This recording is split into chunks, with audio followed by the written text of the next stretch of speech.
Hello and welcome to another edition of The Journey. Well, I was re-looking at some of the blogs that I've done over the last 10 years, and there was one that jumped out to me in particular that we should maybe run back, as the kids would say. And that was, how do markets continue to go up? And this is a common question that I get and clients maybe wonder about, is how can the stock market continue to go up and up and up? And obviously we have some pullbacks from time to time, which we've recently seen. But over time, the markets have continually gone up. And not that they're guaranteed to go up forever, but since the beginning of the stock market, we've always reached new heights even after pullbacks. So how can the markets continue to go up? Well, there's a few reasons, but a few that maybe stick out, and maybe one or two that are a little more subtle and that we don't understand. The first is inflation, right? And we've felt inflation the last few years especially, but the cost of goods and products continues to go up.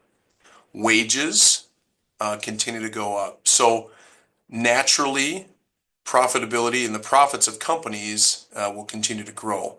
And that's really what the stock market is. It's profit in companies for buying their services and goods. So inflation is one of them. The second one is technology. You think about the last 100 years and what we've seen in the advances in technology. People are able to leverage their time more, and technology continues to drive the profitability of companies. So technology, and certainly healthcare technology. Think about healthcare in the last 100 years, and just the introduction of penicillin in 1929, and what we've seen since then.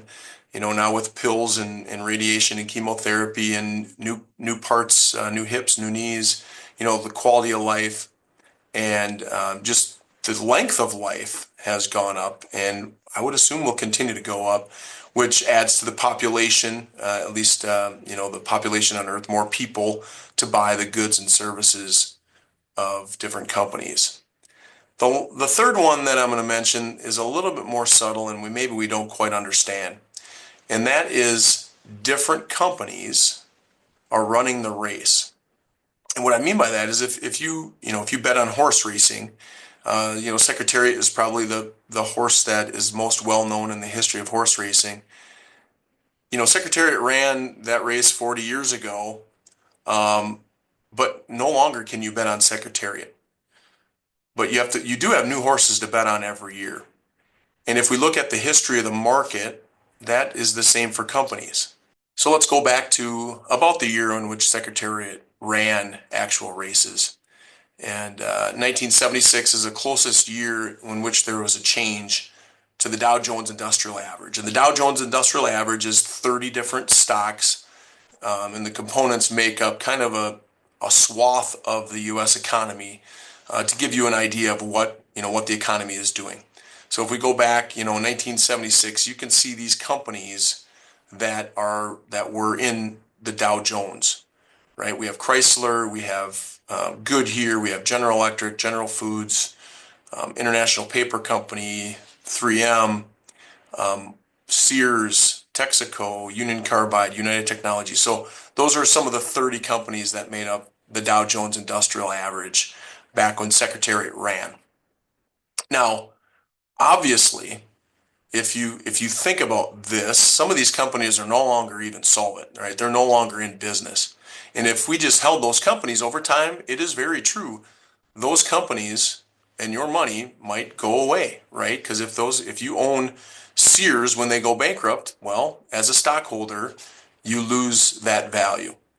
But what happens is, over time, those indexes are changed based on the U.S. economy. So if we fast forward, let's just say 30 years to about 1996, 1997, here's the different companies that were in the Dow Jones. Some previous ones that I just mentioned are no longer there, and there's new ones in there. Walmart was added in 1997. Travelers was added in 1997. Hewlett-Packard, Johnson & Johnson. They took out Bethlehem Steel, Texaco, Westinghouse, and Venator.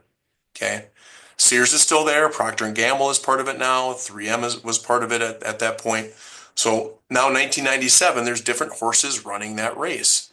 When different horses are running the race, obviously those companies have advanced in technology, have advanced in products, whatever it is that's driving the sales.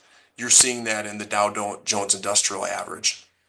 Now let's fast forward to almost 30 years later. Hard to believe, almost 30 years from 1997, which is the year I graduated high school, to 2024, which was the last time there was a change in the Dow. You can see the new horses running the race now.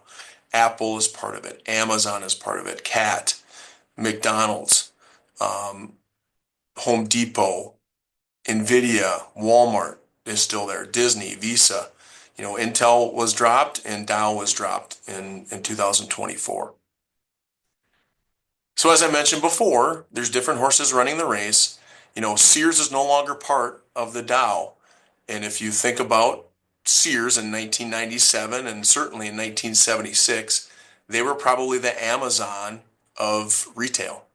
Well, now Amazon is part of that Dow. And I would venture to guess 30 years from now, Amazon might not be the retailer in the Dow. Maybe it's something else, right? But as those companies are out of favor, they're not relevant anymore.